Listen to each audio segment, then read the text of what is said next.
Kristo. Tunapigia tena Mungu aksanti kwa kuwa ametupatia muda mzuri ya kukuja tena na kuwapeperushia kipindi kenyu kipendelevu, ujumbe wa kibiblia wakati wa mwisho, ambacho kinatolewa kwenyu na Assemblée Chrétienne de Butembo kila siku ya posho kuanzia 20h mpaka 20h45, na dimanche kama vile leo kuanzia 10h mpaka 11h. Na Mungu apate kuwabariki. Tutawapatia namba yetu ya simu ni 09 94 04 73 96. Narejelea tena 09 94 04 73 96. Na kama ukipenda kufata mahubiri yetu ku YouTube, utaandika tu Assemblée Chrétienne Butembo na pale utapata mahubiri yetu, ama ku Facebook utaandika tu Assemblée Chrétienne Butembo. Basi tutaomba Mungu. Tunakushukuru tena Mungu wetu. Nous te remercions notre Dieu kwa neema kubwa ambayo unatujalia tena asubuhi ya leo. pour cette grâce que tu nous as accordée ce matin. Tulilala, Nous sommes endormis, tukajisahau, nous sommes oubliés, lakini malaika wako mais ton ange alipiga kambi kando yetu, l'a campé tout autour de nous na tumeona neema yako. et nous avons vu ta grâce. Tumehesabika katikati ya watu wenye uhai. Nous sommes comptés parmi ceux qui sont vivants. Tunasema jina lako lisifiwe. Disons que ton nom soit béni. Tunakuja mbele yako Nous venons près de toi, tukiomba tena uzungumizie mioyo yetu, te demandons de nous parler, uendelee kujifunua kwetu, que tu puisses te révéler à nous, tukujue davantage, que nous te connaissions encore davantage, kusudi tupate kutembea na mapenzi pour que nous makamilifu puissions yako. marcher dans ta volonté Bwana na parfaite. binti zako Tes fils et tes filles, wenye sai wameketi kando ya redio, ceux qui se sont mis à côté de leur radio kusudi maintenant, wapate kusikiliza neno lako, pour qu'ils puissent écouter ta parole, wabariki, que tu puisses les bénir, wafungue masikio ya roho, que tu puisses leur ouvrir les oreilles kusudi spirituelles, wapate kuelewa pour qu'ils comprennent neno ambao roho iko anasema. la parole que l'Esprit est en train de dire. Tunajacha kwako Nous nous abandonnons à toi, mwanzo mpaka du mwisho. début jusqu'à la fin. Bariki mtafsiri, Bénis l'interprète, umupakae vile vile, que tu puisses le oindre, na wote ambao wanafuata neno hili, et tous ceux qui sont en train d'écouter cette acha parole, wapakaliwe na wewe. qu'ils puissent être oints par toi. Tunajingoja kwako Et nous attendons auprès de toi. mujina la Yesu Kristo, Dans le nom précieux de Jésus-Christ. amen. Amen. Basi ndugu wapendwa, Chers bien-aimés auditeurs, mahali ambapo tuliachia jana là où nous avons arrêté hier, ni pale tena tutaanzia, c'est à partir de là que nous allons commencer kusudi tuweze kusonga mbele. pour que nous puissions avancer. Tutasoma ndani ya kitabu cha Ufunuo, Nous allons lire dans le livre d'Apocalypse, Ufunuo kipindi ya 10. Apocalypse chapitre 10. Tutaanza shairi lake la kwanza. Nous allons commencer au premier verset. Tutasoma mjina la Yesu Nous Kristo. allons lire dans le nom du Seigneur Jésus-Christ. Je vis un autre ange puissant Nikaona malaika mwingine mwenye nguvu qui descendait du ciel, ambaye alishuka kutoka mbingu, enveloppé d'une nuée. amefunikwa na wingu. Au-dessus de sa tête était l'arc-en-ciel, Juu ya kichwa chake kulikuwa upinde wa mvua, et son visage était comme le soleil, na uso wake ulikuwa ni kama jua, et ses pieds comme des colonnes de feu. na miguu yake kama nguzo za moto. Il tenait dans sa main un petit livre ouvert. Alikuwa anashika mikononi mwake kitabu kidogo kimefunguliwa. Il posa son pied droit sur la mer, Akaweka mguu wake wa kuume juu ya bahari et son pied gauche sur la terre. na mguu wake wa kushoto juu ya dunia. Et il cria d'une voix forte, Akalalamika kwa sauti kubwa comme rugit un lion. kama anavyonguruma simba. Et quand il cria, Alipolalamika, les 7 tonnerres firent entendre leur voix. ngurumo 7 zikasikika zikitoa sauti yake. Et quand les 7 tonnerres eurent fait entendre leur voix, Wakati zile ngurumo 7 zilipomaliza kutoa sauti zake, j'allais écrire. ningeliandika, Et j'entendis du ciel na nikasikia kutoka mbinguni une voix qui disait, sauti iliyosema, celle-ci dit les 7 tonnerres, weka muhuri ambayo ngurumo 7 ilisema, et ne l'écris pas. na usiandike. Et l'ange que je voyais debout Malaika niliyemwona akisimama sur la mer juu ya et bahari sur la terre, na juu ya udongo. leva sa main droite vers le ciel Akasimamisha mkono wake wa kuume mbinguni, et jura par celui qui vit au siècle des siècles, na akaapa kwa anayeishi milele na milele, qui a créé le ciel et les choses qui y sont, aliyeumba mbingu na vitu vinavyokuwa ndani yake, la terre et les choses qui y sont, dunia na vitu vinavyokuwa ndani mwake, la mer et les choses qui y sont, bahari na vitu vinavyokuwa ndani mwake, qu'il n'y aurait plus de temps. ya kwamba hakutakuwa tena na wakati. Bwana Mungu awabariki tena ndugu wasikilizaji. Que Dieu vous bénisse, chers auditeurs. Hiki ni kitabu cha Ufunuo. Ceci c'est le livre de la Révélation. Tumesoma mkipindi ya 10. Nous avons lu au 10e chapitre. Tumeanza shairi ya kwanza Nous avons commencé au premier verset ambayo inatuambia habari za malaika mwenye nguvu qui nous parle concernant l'ange puissant. Atakayeshuka kutoka mbinguni. Cet ange puissant qui descendra du ciel. Hii andiko hayatimia bado. Cette écriture ne s'est pas encore accomplie. Malaika mkubwa mwenye nguvu, l'ange puissant, hayashuka bado. il n'est pas encore descendu. Sababu atashuka parce qu'il va descendre wakati washuhuda wawili watakuwa wamemaliza kazi zao. Quand les deux témoins auront déjà fini leur travail. Na maandiko inamdécrire. Et les écritures sont en train de le décrire. Inaonesha kwamba alikuwa anazungukwa na wingu. Les écritures montrent qu'il était entouré par le nuée. Na juu ya kichwa chake kulikuwa arc-en-ciel. Et sur sa tête il y avait l'arc-en-ciel. Mungu atusaidie sana. Que Dieu nous vienne en aide. Hii symbole arc-en-ciel. Ce symbole arc-en-ciel. Ukisoma ndani ya Genèse chapitre 9. Si vous lisez dans Genèse chapitre 9. Utaona kwamba vous verrez que inamaanisha agano. Ceci représente l'alliance. Genèse chapitre 9. Genèse chapitre 9. Verset 8. Verset 8. Andiko nasema hivi. L'écriture nous dit ceci. Dieu parla encore à Noé. Mungu akamzungumzia tena Noa. Et à ses fils. Na kwa wanawake. Avec lui. Pamoja naye. En disant. Akisema. Voici. Tazama. J'établis mon alliance avec vous. Nimeweka agano yangu pamoja nanyi. Et avec votre postérité après vous. Na pamoja na uzao wenu baada ya nyinyi. Avec tous les êtres vivants. Pamoja na viumbe vyote vinavyoishi. Qui sont avec vous. Ambavyo viko pamoja nanyi. Dans les oiseaux que le bétail. Kama vile ndege na wanyama wanaotambaa. Et tous les animaux de la terre. Na wanyama wote wa dunia. Soit avec tous ceux qui sont sortis de l'arche. Ama pamoja na wale wote waliotoka katika safina. Soit avec tous les animaux de la terre. Ama na wanyama wote wa dunia. J'établis mon alliance avec vous. Nimeweka agano langu pamoja na ninyi. Aucune chair ne sera plus exterminée par les eaux. Hakuna mwili wote ambao utaharibiwa tena kwa maji. Et il n'y aura plus de déluge pour détruire la terre. Na hakutakuwa tena gharika kwa kuharibisha dunia. Et Dieu dit. Mungu akasema. C'est ici le signe de l'alliance. Ni hii alama ya agano. Que j'établis avec entre moi et vous. Ambayo ninaweka kati yangu na ninyi. Et tous les êtres vivants qui sont avec vous. Na viumbe vyote vilivyo hai ambao viko pamoja nanyi. Pour les générations à toujours. Kwa ajili ya vizazi kwa siku zote. J'ai placé mon arc dans la nuit. Nimeweka agano langu. Nimeweka pinde la mvua langu. Et il servira de signe d'alliance entre moi et la terre. Na hii itatumiwa kama alama ya agano kati yangu na dunia. Quand j'aurai rassemblé des nuages au-dessus de la terre. Nitakapokuwa nimekusanya wingi kutoka dunia. L'arc paraîtra dans la nuit. Pinde ya mvua itaonekana ndani ya et je me souviendrai de mon alliance entre moi et vous. Nami nitakumbuka agano langu kati yangu na ninyi. Et tous les êtres vivants. Na viumbe vyote vilivyo hai. De toute chair. Kila mwili. Et les eaux ne viendront plus des déluges. Na maji haitakuja tena kutoka gharika. Pour détruire toute la chair. Kwa kuharibisha kila mwili. L'arc sera dans la nuit. Upinde wa mvua utakuwa ndani ya et je le regarderai. Nami nitauangalia. Pour me souvenir de l'alliance perpétuelle entre Dieu et tous les êtres vivants. Kwa kukumbuka agano ya milele katikati ya Mungu na viumbe vyote vilivyo hai. De toute chair qui est sur la terre. Kila mwili ambayo yuko duniani. Et Dieu dit à Noé. Mungu akamwambia Noa. Tel est le signe de l'alliance.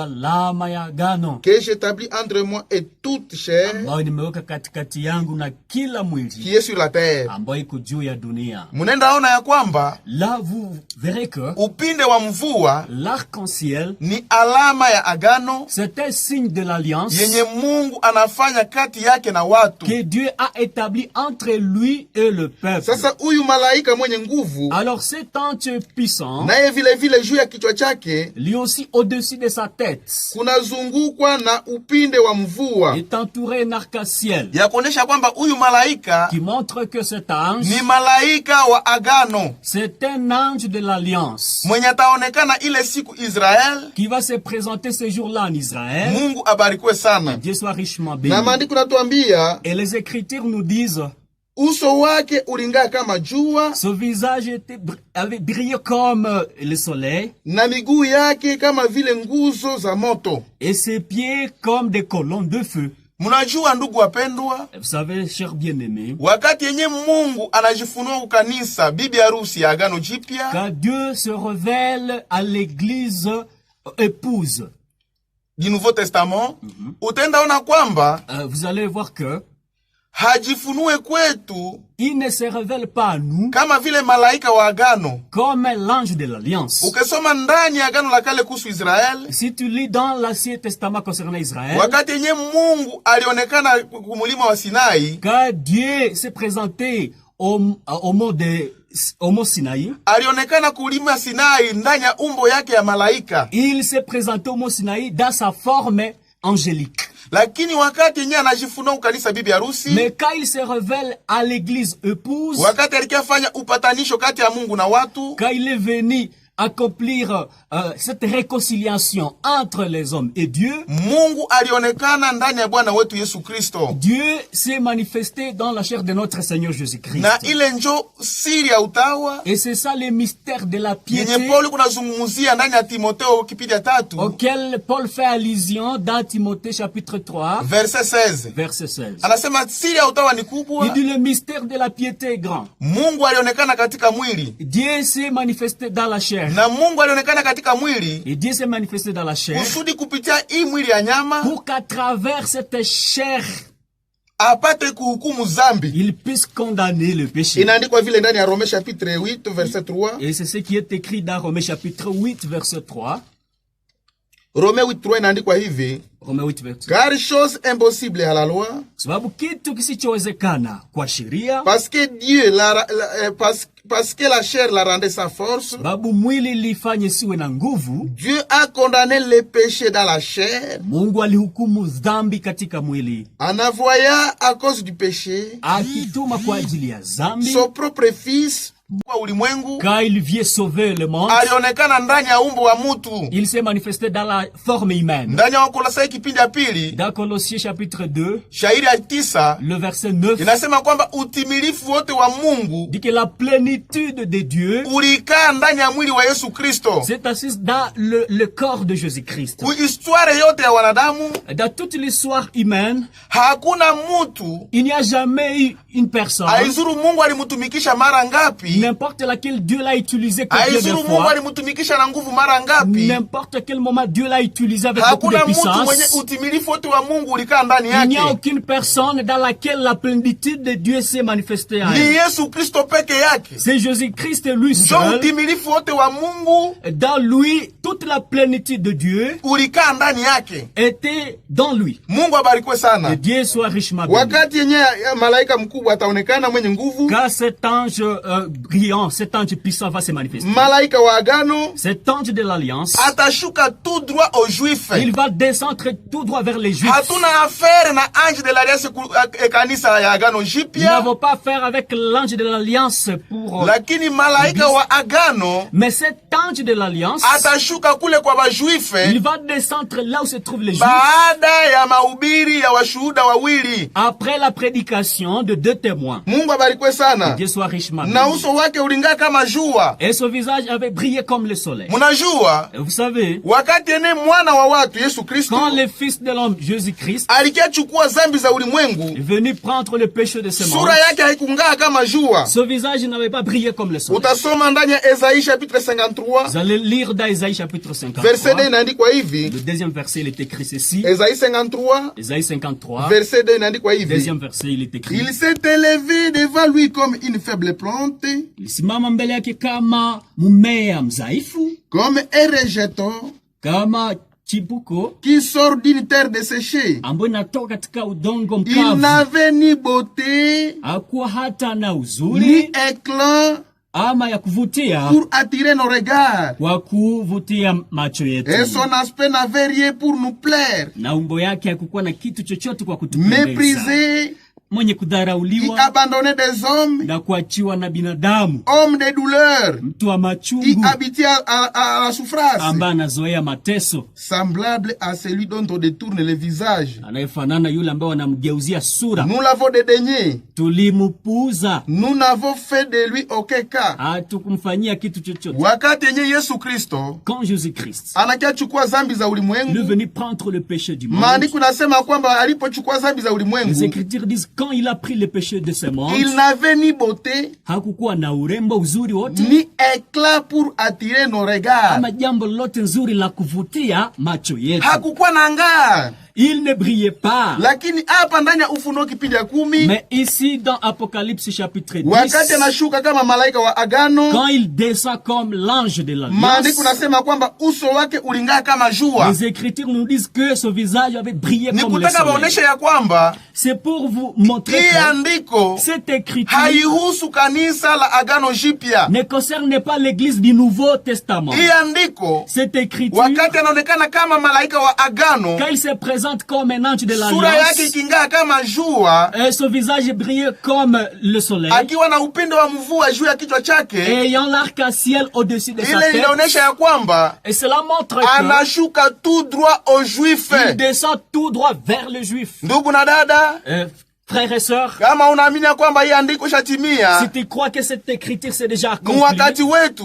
dans notre temps, umetongozwa na shetani. tu as été séduit par le Ni diable. andiko yenye haihusu bibi C'est harusi, une écriture qui ne concerne ni pas andiko yenye l'épouse. itatimia kule Israeli. C'est une écriture qui va s'accomplir là-bas en Israël. Maandiko nasema kwamba Les Écritures alikuwa nous na disent mkono, alikuwa na mkono wake na kitabu ambacho kinafunguliwa, et dans sa main, il tenait un petit livre qui était ouvert. na akaweka mguu wake wa kuume juu ya bahari, Et l'un de ses pieds, il l'a mis sur la mer et l'autre sur la terre. na ingine mguu wake wa kushoto juu ya inji. Et son pied gauche sur la terre. Wakati yenye malaika wa agano Quand l'ange de l'Alliance anashuka huko Israeli, descend en Israël, anaweka mguu wake wa kuume juu ya bahari il place son pied droit sur la mer na mguu wake wa kushoto juu ya inji. et son pied gauche sur la terre. Mwa ile wakati Pendant ce moment, 144,000 les 144 ambao ni 000 tribu d'Israeli, sont les tribus ambao ni d'Israël, malimbuko ya sont les Israeli, prémices d'Israël. watakuwa viko juu ya mulima wa Sioni. Ils seront sur le mont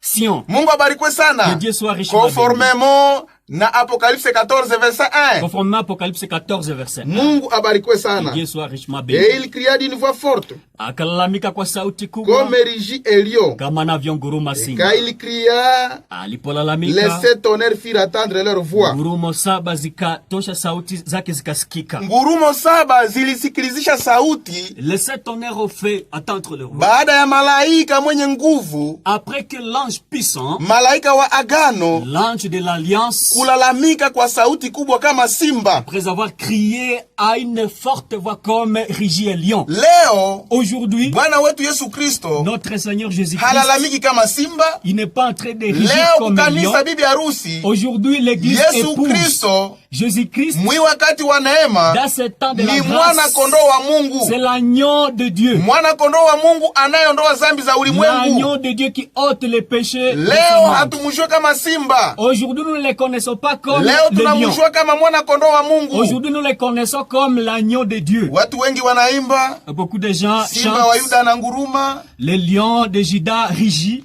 akinguruma Quand il rugit, walevi waokoka, les soulards en tout cas, Akinguruma. abandonnent leur état. washerati wanaokoka. Et quand il rugit, les adultères sont sauvés. Hiyo siyo maandiko matakatifu. En tout cas, cela ne sont pas les Écritures. Hangurumi saintes. mwakati Il wetu, n'est pas en train de rugir dans notre temps. atanguruma kama vile malaika wa Il agano va rugir comme un ange de l'Alliance. baada ya huduma ya washuhuda wawili. Après le ministère de deux Leo témoins. Yesu Kristo ni mwana kondoo. Aujourd'hui, Jésus-Christ, c'est l'agneau l'agneau. iko anaita, Il est en train d'appeler. mukuje kwangu, Venez chez niwe moi. munasumbuka na mizigo Vous mizito, qui êtes fatigués par le nami fardeau, nitawapumzisha. et je vous donnerai Ni du mwile repos. wakati kule Et c'est dans ce temps-là atakaponguruma kama simba, qu'il va rugir comme un lion. njo ngurumo saba zitasikilizisha sauti C'est à ce yazo. moment-là que les 7 tonnerres vont faire attendre leur voix. Et quand les sept tonnerres eurent fait attendre leur voix, Quand zile ngurumo saba ziliposikika zikitoa sauti, j'allais écrire. ningeliandika, Et j'attendis du ciel nikasikia kutoka une mbinguni voix qui disait, sauti iliyokuwa ikisema, celle-ci qu'on dit les sept tonnerres, weka mihuri ambayo ngurumo saba et ne imesema, l'écris pas. na usiandike. Ni kusema ngurumo saba C'est pour dire les 7 tonnerres zenye zitasikilizishaka sauti yao ile siku, qui vont faire attendre leur voix ces jours-là. wakati yenye Jean alizisikia, Quand Jean les avait écoutés, alitaka andika, il voulait écrire bakamwambia asiandike. et on lui avait interdit de Ni ne kusema pas écrire. ngurumo saba C'est-à-dire les 7 tonnerres haziandikwe ndani ya maandiko matakatifu. ne sont pas mentionnés dans les saintes écritures. Njo maana hatuwezi zihubiri, C'est pourquoi nous ne pouvons pas les prêcher. njo maana haziwezi aminiwa. C'est pourquoi on ne peut pas les croire. Hatujue ngurumo ya kwanza ilisemaka Nous nini, ne savons pas si le premier tonnerre avait dit quoi. hatujue ngurumo ya pili ilisemaka C'est pas si nini, le deuxième tonnerre avait dit quoi. mpaka ya saba hatujui, Jusqu'au 7e. sababu hazikuandikwa. Parce qu'ils ne sont pas mentionnés dans les Inaandikwa hivi écritures. ndani ya Deuteronome 19:29, Il est écrit ceci dans Deutéronome 19, 29:29, 19, 29, 29, 29:29, 29, 29. inaandikwa hivi. Il est écrit ceci. Kumbukumbu la Torati Deutéronome 29:29, 29, 29. inaandikwa hivi. Il est écrit ceci. Les choses cachées Vitu vilivyofichwa sont dans l'Éternel, ni vya Bwana notre Dieu. Mungu wetu. Les choses révélées Vitu vilivyofunuliwa sont à nous ni vya kwetu et à nos enfants na kwa watoto wetu à perpétuité, kwa siku zote, afin que nous mettions en pratique toutes les choses de cette loi. ili tutendeshe mambo yote ya hiyo sheria. Mambo yenye nafichwa Les choses cachées inahusu Mungu, concernent Dieu. lakini mambo ambayo Mais imefunuliwa les choses qui sont déjà révélées, inatuhusu, cela nous concerne. inahusu na watoto wetu. Et ça concerne nos Lakini enfants. ngurumo saba Mais les 7 tonnerres n'ont haikuandikwa, pas été mentionnés. na kitu nye haikuandikwa Et quelque chose qui n'avait pas été haiwezi écrit funuliwa. ne peut jamais être révélé. Siri ambayo inapaswa funuliwa Les mystères qui peut être révélé, ni siri kwanza inaandikwa ndani ya maandiko c'est d'abord matakatifu, un mystère qui a été écrit dans les saintes kisha écritures kitafunuliwa mwa wakati et wake. puis sera révélé à son temps. Lakini ngurumo saba Mais les 7 tonnerres hazikuandikwa, n'ont pas été écrits. c'est pourquoi hatuwezi kuzihubiri. C'est pour cela que nous ne pouvons pas les prêcher. Paulo anaonya hivi, anatuonya hivi Paul nous conseille ceci ndani ya Wakorintho wa kwanza dans 1 Corinthiens, kipindi yake ya 4 le 4e verset, Shairi ya le sita. 4e chapitre, verset 6. shairi ya 6 anasema hivi: Verset 6, il est dit ceci. c'est à cause de vous, Kwa ajili yenu, frères, ndugu, que je fais de ces choses une application ndipo nimefanya vitu hivi kuwa vinatendeka à ma personne kwa utu wangu et à celle d'Apollos, na kwa Apolos, afin que vous appreniez ili mujifunze à nos personnes kwa tabia zetu, utu wetu, à ne pas aller au-delà de ce qui est écrit, kutokwenda mbali na ile ambayo et imeandikwa, que nul de vous na hata ne mmoja conçoive de wenu l'orgueil asijifanye kuwa na kiburi en faveur de l'un contre l'autre. kwa ajili ya mmoja ama zidi ya mwingine. Yenye Paulo anatuonya Ce que Paul nous conseille ici, tusiende mbali na ile ambayo nous ne inaandikwa. puissions pas aller au-delà de ce qui est écrit. Yote yenye haikuandikwa ndani ya maandiko matakatifu Tout ce qui n'a pas été mentionné dans les saintes hatupashi écritures, nous kuihubiri, ne pouvons pas le prêcher. parce que imeandikwa Parce qu'il est écrit ndani ya Timotheo wa pili dans 2 Timothée, mlango wa 3 chapitre 3, shairi ya 16 verset 16, ya kwamba kila andiko imepulizwa na que Mungu, toute écriture est inspirée par Dieu. linafaa kwa mafundisho, Et cette écriture est favorable pour l'enseignement, inafaa kwa kuonya, favorable pour les conseils, kusudi mtu wa Mungu awe mkamilifu. pour que l'homme de Dieu soit accompli. Kitu kinye kiandikiwe ndani ya maandiko matakatifu Quelque chose qui n'est pas mentionné dans les saintes écritures hakifae kwa mafundisho. n'est pas favorable pour les enseignements. Mungu abarikiwe sana. Dieu soit richement Ni béni. kusema C'est pour dire que ngurumo saba les 7 tonnerres hazitafunuliwa, haziwezi funuliwa juu ziandikwe, ne peuvent pas être révélés parce qu'ils ne sont pas écrits. haziwezi hubiriwa juu ziandikwe, Ne peuvent pas être prêchés parce qu'ils n'ont pas été mentionnés. na haziwezi leta imani ya Ils kunyakuliwa ne peuvent pas amener la foi de l'enlèvement sababu haziwezi hubiriwa. parce qu'on ne peut pas les prêcher. Biblia inasema La Bible dit, imani inakuja kwa kusikia, la foi vient en écoutant. imani inakuja kwa La kusikia foi vient en écoutant na kwa kusikia neno la Mungu, et en écoutant la parole de na Dieu. neno la Mungu Et la parole de Dieu, njo inaandikwa ndani ya maandiko matakatifu. c'est celle qui a été mentionnée dans les Yenye Saintes andikwa ndani ya maandiko Écritures. matakatifu Ce qui ne se retrouve pas dans les Saintes haiko neno la Écritures Mungu. n'est pas la parole de Dieu. Inaandikwa hivi Il est écrit ceci ndani ya Waroma dans Romains, kipindi ya 10 chapitre 10, shairi ya 17. verset 17. Ainsi Kwa hiyo, la foi vient de ce qu'on attend, imani inakuja kwa unayosikia. et ce qu'on attend vient de la parole de Christ. Na unayosikia inatoka kwa neno la Kristo. Imani inakuja kwa kusikia La foi vient de ce qu'on attend.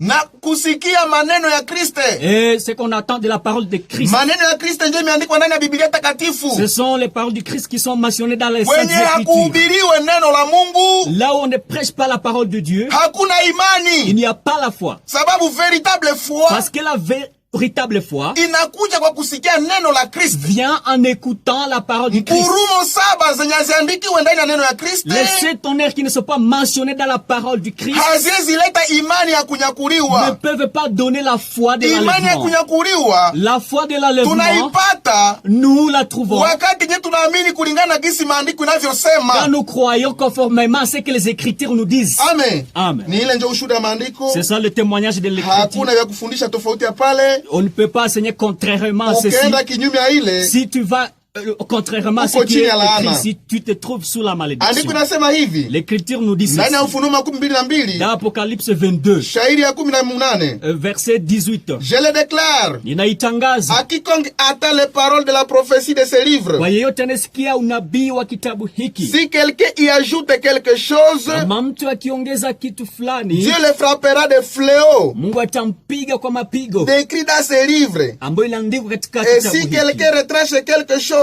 Na mtu akipunguza kitu fulani, des paroles du livre maneno ya kitabu de cette prophétie, ya huu nabii, Dieu retranchera sa part de l'arbre de la vie Mungu atapunguza sehemu yake kutoka ule mti wa et uzima de la ville sainte na ya mji mtakatifu décrit dans ce livre. ambayo imeandikwa katika kitabu. Mwenye taongeza, Celui qui va mwenye ajouter, tapunguzwa, celui qui va retracher, atapita ndani ya ziki il va kubwa traverser des grandes na tribulations atapigwa na mapigo et il sera frappé par des zenye fléaux zinaandikwa ndani ya maandiko qui sont matakatifu. décrits dans des saintes écritures. Mungu atusaidie sana. Que Dieu nous vienne en Lakini aide. jambo ambalo naonya kubibi harusi Mais la chose qu'on a conseillé à l'épouse, ndani ya Ufunuo dans Apocalypse, kipindi yake ya 3 chapitre 3, inaandikwa hivi. il est écrit ceci.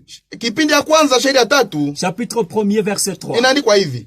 On a écrit ceci. Heureux celui qui lit Heri yule anayesoma et ceux qui attendent les paroles de la prophétie na wanaosikia maneno ya unabii et qui gardent les choses qui y sont écrites, na wanaochunga maneno ambayo imeandikwa, car le temps est proche. kwa sababu muda Heri umekaribia. anayesoma Heureux celui qui lit nao et wanaosikia ceux qui attendent maneno ya unabii le parole prophétique na wanachunga wanashika mambo ambayo yameandikwa ndani. et qui gardent les choses qui ont été Bibi écrites. harusi L'épouse haezi shika mambo yenye haikuandikwa, ne peut jamais garder les choses qui n'ont pas été kitu yenye écrites. haikuandikwa. Quelque chose qui n'est pas Bibi mentionné, harusi l'épouse anaikamata prend na kuitupa pembeni. et jette ça très loin. Mungu abarikwe sana. Et que Dieu soit Ndani ya richement Apocalypse béni. 22 verset Dans 7, Apocalypse 22, verset 7, andiko nasema hivi. l'Écriture nous dit ceci. Apocalypse 22 verset 7. Apocalypse 22, verset 7. Et voici, Natazama, je viens bientôt. nakuja upesi. Heureux celui qui garde les paroles de la prophétie de ce livre. Heri anayechunga maneno ya unabii wa kitabu hiki. Amen. Amen. Nakuja upesi. Je viens bientôt. Heri Heureux mwenye anachunga maneno celui qui garde ya kitabu cha unabii le huu. parole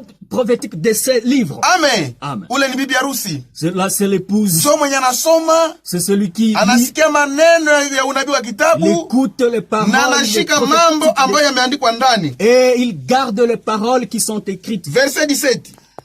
Verset 17. Et l'esprit Na roho et l'épouse na bibi harusi disent, wanasema viens. kuja, Et que celui qui attend dise, na anayesikia aseme viens. kuja, Et que celui qui a soif vienne. anayekuwa na kiu akuje, Et que celui qui veut na anayetaka prenne de l'eau de la vie gratuitement.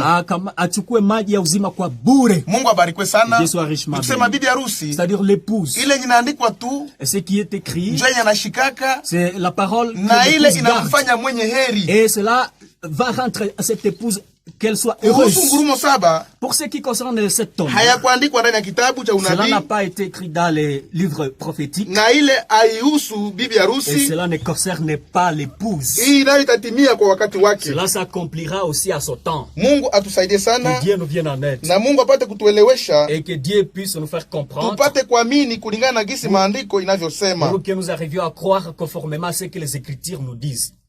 Mungu atusaidie Que sana. Dieu soit richement béni. Ku verset 5, Au 5e verset, et l'ange na malaika que je voyais debout ambaye nilimwona akisimama sur la mer juu ya bahari et sur la terre, na juu ya dunia, leva sa main droite akainua mkono wake wa kuume vers le ciel juu ya mbingu, et jura par celui qui vit au siècle des siècles, na akaapa kwa yule anayeishi kwa karni za qui a karni, créé le ciel et les choses qui y sont, aliyeumba mbingu na vitu vinavyokuwa ndani la mwake, terre et les choses qui y sont, dunia na vitu vinavyokuwa ndani et mwake, la mer et les choses qui y sont, bahari na vitu vinavyokuwa ndani qu'il n'y mwake, aurait plus de temps. kwamba hakutakuwa tena wakati, Manake ile wakati c'est-à-dire ce temps yenye malaika wa agano anashuka, pendant lequel l'ange de l'alliance descend, anaweka mguu wake wa kuume kubahari, il place son pied gauche sur la mer, mkono wake wa kuume juu ya bahari, sa main, son pied droit, droit sur la mer, na mguu wake wa kushoto kuinji, et son pied gauche sur la terre. na anainua mkono wake juu, Il élève sa main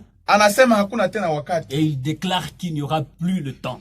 Ndugu wasikilizaji, Chers auditeurs, mupate kuelewa ya kwamba et en tout cas comprenez que ngurumo saba les 7 honneurs hazihusu kanisa bibi harusi, ne concernent pas l'église épouse. haziandikwe ndani ya maandiko Ils ne sont matakatifu. pas mentionnés dans les saintes écritures. Hatuwezi hubiri kitu kiandikwa ndani ya maandiko Nous ne matakatifu, pouvons pas prêcher quelque chose qui n'avait pas été mentionné dans na les saintes bibi harusi écritures. haizi amini kitu kiandikwa ndani ya maandiko Et matakatifu, l'épouse ne peut pas arriver à croire quelque chose qui n'est pas mentionné dans sababu les saintes ngurumo écritures. saba Parce que les 7 honneurs hazitasikiliza sauti yake leo. ne vont pas faire attendre leur voix aujourd'hui. Hapana, Non. tusome maandiko matakatifu, Lisons les saintes écritures. tusome ndani ya Jeremie, Lisons dans Jérémie, Jeremie 25. Jérémie 25. Andiko nasema hivi L'écriture nous dit ceci. ndani ya Jeremie 25 Dans Jérémie 25, verset 30, verset 30, inaandikwa hivi. il est écrit ceci. Jeremie 25 verset 30 Jérémie 25, verset 30, inaandikwa hivi. il est écrit ceci.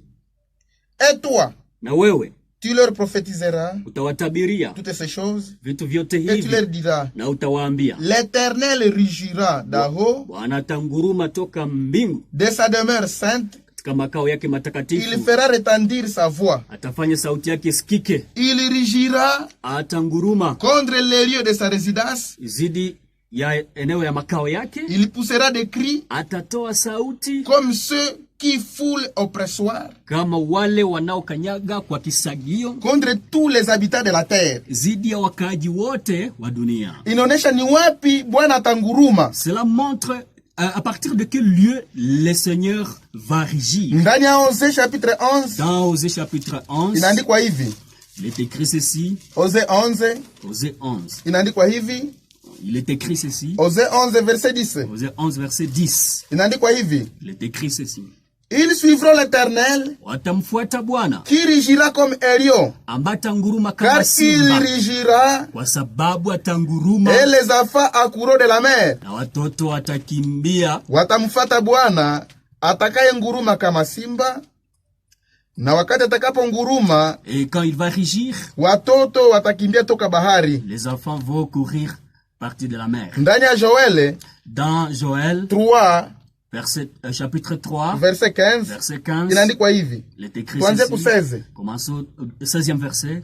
De Sion l'Éternel rugit, Toka Sioni Bwana ananguruma, de Jérusalem il fait entendre sa voix. toka Yerusalema anasikika sauti yake. Les cieux et la terre sont débranlés, Mbingu na dunia vinatikisika, mais l'Éternel était refuge pour son peuple, lakini Bwana ni kimbilio kwa taifa lake, un abri pour les enfants d'Israël. maficho kwa wana wa Israeli. Toka Sayuni Bwana atanguruma, De Sion, Dieu va régir. toka Yerusalema atasikilizisha sauti yake. De Jérusalem, il va faire attendre sa voix. Haiko kutoka Jeffersonville, Ce n'est pas de quitter Jeffersonville, njo Bwana atanguruma. que le Seigneur va régir. Haiko Butembo njo Bwana Ce n'est atanguruma. pas Butembo que Dieu va régir. Hii inahusu atanguruma kule Israeli musio. Il va régir là-bas en Israël dans Sion. Atanguruma kule Jerusalem. Il va régir là-bas Jérusalem. Hapana Butembo. Ce n'est pas Butembo. Kila il va mtu mwenye régir. anahubiriaka eti ashaka nguruma Et toute personne qui prêche qu'il a déjà régi iko ndani ya makosa, se trouve dans les erreurs. iko ndani ya séduction. Il se trouve dans la séduction. Wakati atakapo nguruma, Quand il va régir, atanguruma huko il Israeli, va régir là-bas en Israël. kule Jerusalem. Là-bas Ni Jérusalem. vile maandiko inafundisha C'est ce que enseignent les na ni Écritures. vile bibi harusi Et anaamini, c'est ce que croit l'épouse. sababu bibi harusi Parce que l'épouse anaamini gisi maandiko inavyosema croit ce que les Écritures disent. ndani ya Mose kipindi ya kwanza Dans Amos chapitre 1er, shairi ya pili deuxième verset, inaandikwa hivi, il est écrit ceci. il dit Akasema, de Sion l'Éternel rugit, toka Sioni Bwana na nguruma. de Jérusalem il fait attendre sa voix. Toka Yerusalema anafanya sauti yake isikike. Mungu atusaidie sana. Dieu nous vienne en Ni aide. vile njo maandiko na vipanga. C'est comme ça que les Écritures ont établi cela. Kutoka Jerusalem atanguruma, De Jérusalem, il va régir. wakati atashuka kama vile malaika wa nguvu, Quand il va descendre comme un ange puissant, anaweka mguu wake ya kuume kubahari il place son pied droit sur la mer na mguu wake wa kushoto juu ya et inji. son pied gauche sur la terre. Analalamika kwa sauti kubwa Il va crier d'une haute voix, kama vile simbi inavyonguruma, comme rugit un lion. na ngurumo saba nyuma ya ile itasikiliza sauti Et yake. après cela, les 7 tonnerres vont faire attendre Haya la voix. nguruma bado. N'a pas encore rugi. Leo ni mwana kondoo Aujourd'hui, c'est l'agneau. atanguruma wakati neema itakuwa imesha Il kudunia, va rugir quand la grâce va finir sur la terre. baada ya huduma ya washuhuda wawili. Après la prédication de 2 témoins. Na wakati atanguruma, Et quand il va rugir, atangurumia kule Jerusalem, c'est à partir de Jérusalem qu'il va rugir. atangurumia kule Il Israeli. va rugir là-bas en Israël. Leo haya nguruma bado. Aujourd'hui, il n'a pas encore rugi. Ni vile njo maandiko C'est inavipanga, comme ça que les Écritures na ont placé maandiko njo cela. yakini yetu. Et les Écritures, c'est la Bible qui est notre absolu. Na vile vile kuhusu Israel, Et concernant Israël, wakati atajifunua kwa Israel saa il 44,000, va se révéler à Israël, les 144 000. hatajifunua kwao kama vile simba, Il ne va pas se révéler à eux comme un lion. atajifunua kwao kama vile mwana kondoo. Il va se révéler à eux comme un agneau. Ndani ya Ufunuo kipindi yake ya 14 Dans Apocalypse 14, inaandikwa hivi, il est écrit ceci. je regardais Nikatazama, et voici natazama, l'agneau se tenait sur la montagne de Sion, mwana-kondoo alisimama juu ya mlima wa Sioni, et avec lui 144,000 personnes pamoja naye watu 144,000 qui avaient son nom waliobeba jina yake et le nom de son père écrit sur leur front. na jina ya baba zao ambayo imeandikwa juu ya nyuso zao. Et j'attendis du ciel Nikasikia kutoka une mbinguni voix sauti comme un bruit de grosses eaux, kama fujo ya maji mengi, comme le fruit de grands tonnerres, comme le bruit de grands tonnerres. kama fujo ya ngurumo kubwa.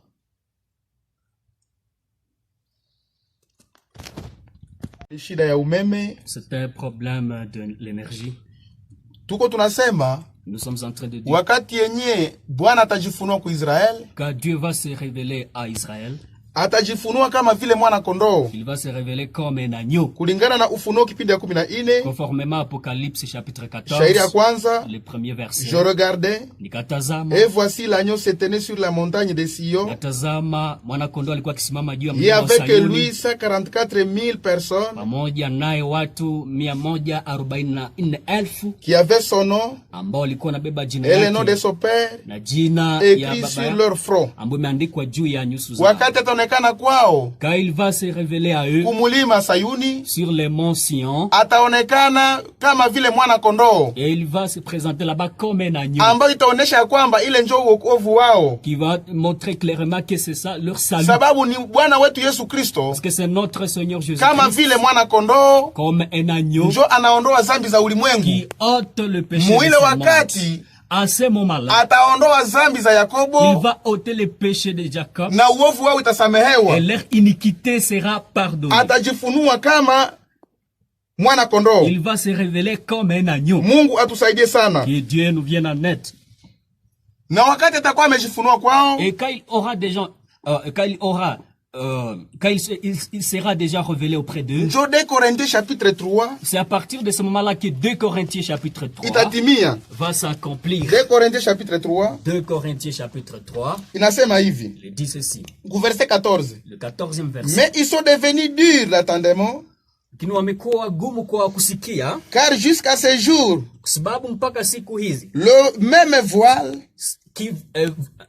pazia ama kiavuli kile kile demeure, kinabaki pale, car il faut la lecture de l'Ancien Testament, sababu wanafanya usomi wa Agano la Kale et il ne se lève pas, na hawasimame kile kitambaa hakiondoshwe, et il ne se lève pas, na kitambaa parce hakiondoshwe, que c'est à Christ qu'il disparaît. kwa sababu ni kwa Kristo ndipo kinaondoshwa. Jusqu'à ce jour, Hadi siku hii quand on lit Moïse, wanaposoma Musa, un voile est jeté sur leur front, sur leur cœur. kitambaa kimewekwa juu ya mioyo yao, Mais lorsque le cœur se convertisse au Seigneur, lakini mioyo zinapoongoka kwa Bwana, le voile est ôté. kitambaa kinaondolewa. Mpaka leo Jusqu'aujourd'hui, kitambaa chiko juu ya moyo wa ce Israeli. voile demeure sur lesquels Wanaposoma vitabu vya Musa quand ils lisent le livre de Moïse, hawezi elewa, ils ne peuvent pas comprendre. lakini ile siku Mais ces jours-là, wakati Bwana Yesu Kristo quand le Seigneur Jésus-Christ atajifunua kwao kama mwana kondoo va se révéler à eux comme un agneau, na batamutambua, et ils vont les reconnaître, ile kitambaa ce itaondolewa voile sera ôté. na batakomprendre Et ils vont maintenant. comprendre maintenant. Écriture ile vile vile tatimia. Cette écriture va aussi Esaïe s'accomplir. 66 verset 7 Ésaïe 66 verset 7. inaandikwa hivi. Il est écrit ceci. Esaïe 66 verset 7 Ésaïe 66 verset 7. inaandikwa hivi. Il est écrit ceci.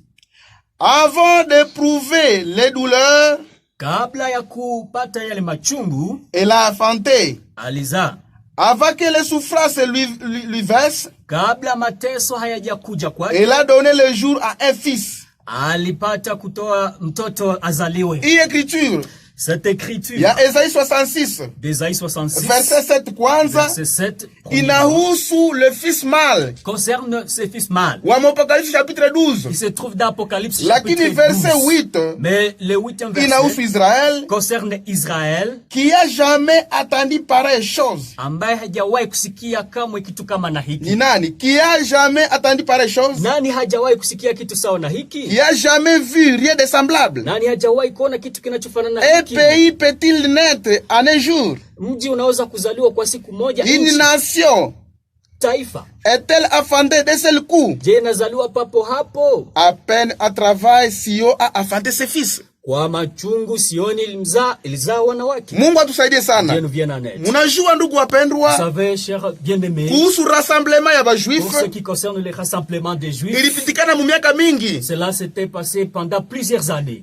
na vile kuhusu mwito wao, Et concernant leur appel, ile mwito ya 144,000 cet appel de 144 nayo 000, itapitikana mu miaka fulani, cela se passera pendant quelques années. lakini ufunuo wa Masia Mais la révélation du Messie kwa Israel d'Israël, itafanyika musiku moja cela se passera en un seul jour, mu pahali pamoja dans un lieu na au même moment, et en un seul moment. batafikia kumutambua. Ils arriveront Ndio à les unasikia nabii reconnaître. Isai kunasema C'est ce que vous ni allez kitu cha écouter. kushangaza, Le prophète Isaïe dit que c'est une chose kitu étonnante. cha sawa hii chaonekanaka. Une chose pareille ne s'est jamais passée. Hakuna mtu mwisha kuna jambo ya sawa Il hii. n'y a personne qui a déjà témoigné une telle Inji chose. izaliwe marama musiku moya, Un pays qui va naître en un seul jour. taifa izaliwe de seul coup, Une nation qui va naître d'un seul coup. à peine à travail, Kwa mateso machungu Sio makubwa, a enfanté ses fils. Sioni akazaa Mungu wanawake. abarikwe sana. Dieu soit richement Munajua kuhusu kanisa la Agano Vous Jipya, savez ce qui concerne l'église Mungu du Nouveau anatumika na si Testament. individuellement, Dieu travaille avec nous lakini kuhusu individuellement. Mais Israel pour ce qui concerne Mungu Israël, atajifunua kwa kikundi. Dieu va se révéler à eux en groupe Ile collectivement. 144,000 C'est 144 venye 000 valiamini ministère ya des témoins, qui ont crié le mystère de Jésus Christ Dieu. atajifunua kwao, Jésus-Christ va se na révéler ile à wakati eux. en un seul coup Et à ce moment-là, en un seul coup, voile de Moïse itakuwa ôté. le voile de Moïse sera ôté. Mungu abarikwe sana. Dieu soit richement béni. Na mwile wakati Et pendant ce moment-là, watatambua ujanja wa mpinga on Kristo va reconnaître le malice de cet mwenye antichrist atakuwa iko najifanya kama Mungu, et qui se fera passer comme Dieu. na wakati watakuwa wametambua Et quand on va reconnaître ya kwamba ule Masia que ce Messie aliyekuja kwa walio qui wake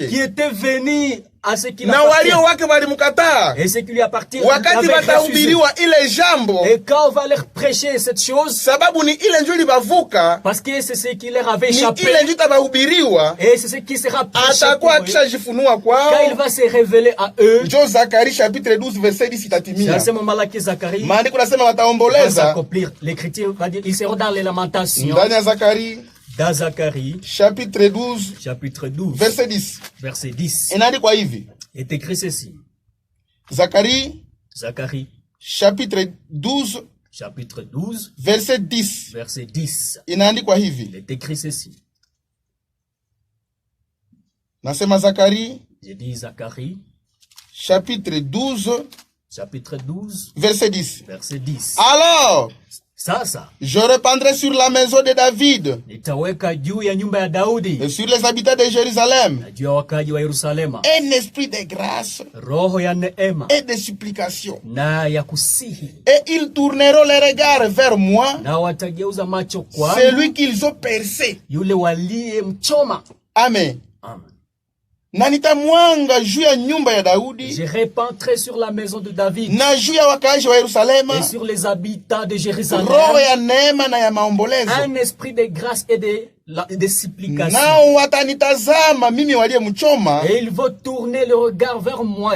Qui avait percé. ils pleureront Watalia sur lui juu yake comme on pleure sur un fils unique. jinsi unavyolia juu ya mwana wa pekee. Ils pleureront amèrement Watalia kwa uchungu sur lui juu yake comme on pleure sur un premier-né. kama unavyolilia mzaliwa wa kwanza. En ce jour-là, Kwa ile siku le deuil sera grand à Jérusalem. maombolezo yatakuwa makubwa katika Yerusalemu. Watalia, Ils vont wataregrete, Ils vont regretter. watasema vraiment Ils diront ni Bwana vraiment, wetu tu oh, tulisulubishaka. c'est notre Seigneur Wakati qui atakuwa nous a amejifunua crucifié. kwabo, Quand watalia, il va se révéler, wataregrete. il faut pleurer, Ile ni il faut alama ya kuonesha regretter. kwamba Et ça sera un Bwana signe atakuwa qui montre ameondosha que, uovu ndani ya Yakobo, l'Éternel atakuwa amewasamehe. va lever l'iniquité de Jacob et il sera en train de les pardonner. Mungu atusaidie sana. Que Dieu nous vienne en aide. Na pale juu vitu vyote vitakuwa vimekuwa wazi. Et à ce moment-là, toute chose deviendra claire. Batakuwa wametambua ujanja Ils wa yule vont mpinga reconnaître Kristo. le malice de cet antichrist. Batatambua ya kwamba unjo mpinga Kristo. Ils vont reconnaître que c'est Si Kristo bado haiko Kristo, Ce n'est pas Christ haiko encore. Mungu, Ce n'est pas ni Dieu. mpinga Kristo. Mais c'est cet antichrist. Watapingana naye. Et ils vont s'opposer à Na lui. wakati tena banapingana naye, Et quand ils vont s'opposer à lui, njo vile tena vunja sasa agano. et c'est à ce moment-là qu'il ira rompre cette alliance. Unasikia ndani ya Daniel? Et vous allez écouter Inaandikwa dans kwamba Daniel, atafanya agano la nguvu na il wengi dira ya juma qu'il moja. fera une forte alliance avec plusieurs pendant une semaine. Tusome pale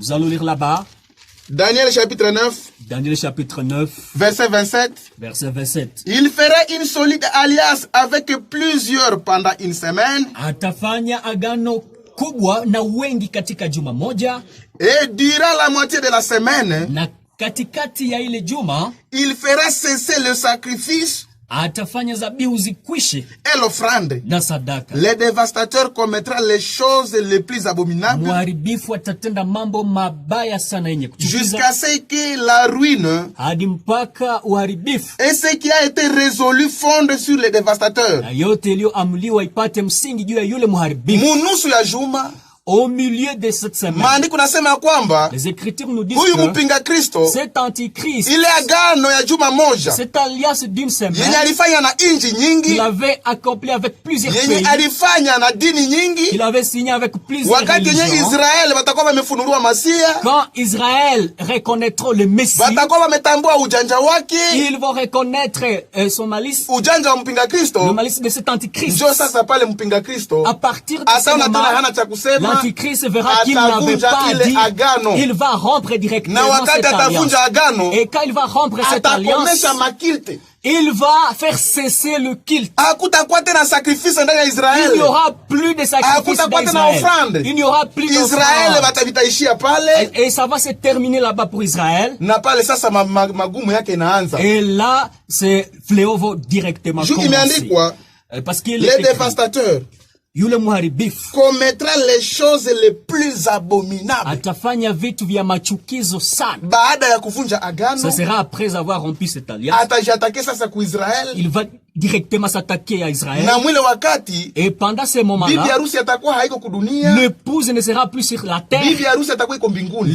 L'épouse sera déjà au ciel. Mungu atusaidie sana. Dieu nous aide. Sababu bibi harusi, Parce que l'épouse, gizi niliwazi kuwatangulia kuwaambia mbele et wakati, tel que je l'ai dit précédemment, bibi harusi hatapita muziki kubwa. l'épouse ne va pas traverser Bibi les grandes harusi tribulations. atanyakuliwa L'épouse sera mbele enlevée ziki kubwa ianze. avant que les grandes tribulations ne commencent. Hata hii kavuyo Même ce qu'Abiyoke ya mpinga Kristo de yenye l'Antichrist, ta exercer zidi ya waamini, qu'il va exercer mbele ya contre kunyakuliwa. les croyants avant l'enlèvement. hakuna bibi harusi mwatakuwa martir. Il n'y aura pas l'épouse qui sera martyre. Na ile muda Et pendant ce haina moment-là, wakati ambao imeamuriwa. il n'y a pas le temps qui a été fixé. Mungu atusaidie sana. Que Dieu nous aide. Wakati atakuwa amevunja agano, Quand celui-ci va rompre cette alliance, amekomesha zabihu, il va faire cesser les amekomesha sacrifices, amekomesha maofrande. il va interdire les offrandes. Maandiko nasema atafanya les choses les plus abominables. Les Écritures disent qu'il fera des choses les plus abominables. Ndani ya Esaïe 33, Katika Isaya 33, labda ndio andiko yetu ya mwisho kwa kumaliza. peut-être c'est notre dernière écriture pour terminer. Ndani ya Esaïe 33 Dans Isaïe 33, verset 7 verset 7, inaandikwa hivi: il est écrit ceci. voici les héros